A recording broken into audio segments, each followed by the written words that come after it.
All passengers for Flight 103 to Nashville, Tennessee, please proceed to gate 17 for boarding.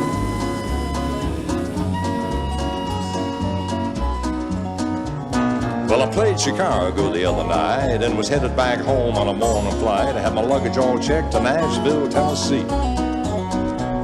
So I got on board to find a comfortable seat, and the stewardess smiled at me real sweet, said, "Welcome aboard, sir, on flight number 103.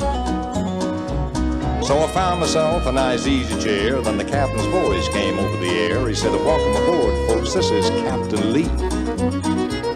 Said, "The weather's kind of nasty down here, but where we're going it should be clear, and the time in Nashville right now is 3:30. Now, I've flown hundreds of times before, but friend, when I heard them engines roar, I buckled down that old seatbelt good and tight. Then down the runway, Nashville bound, that big old bird lifted off of the ground, so I leaned on back and prepared to enjoy the flight. Then the stewardess brought some scrambled eggs, and the guy beside me, he checked the legs, and the other guy beside him made a funny crack.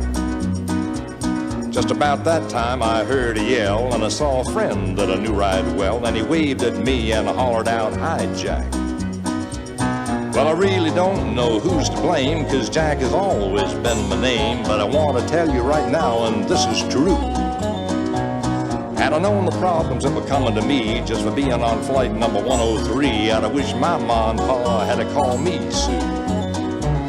The stewardess screamed and then threw the eggs all over the guy that had checked her legs, and spilled hot coffee all down over some woman's dress. Then a voice come over that intercom, "Some nuts aboard, and he's got a bomb," and 13 people had cardiac arrests. The air police jumped on me real fast, and the pilot, he started dumping the gas, and my buddy that hollered at me, well, he just froze. The marshal, he grabbed me around the neck, then he threw me down like to broke my neck, and stuck a great big old 38 right on my nose. Well, I tried to tell him that Jack's the name, and I had no intention of bombing the plane, and just about that time everything went black. Well, he brought that gun down upon my head, and it hurt so bad that I thought I was dead, and all because my buddy had said, "Hijack."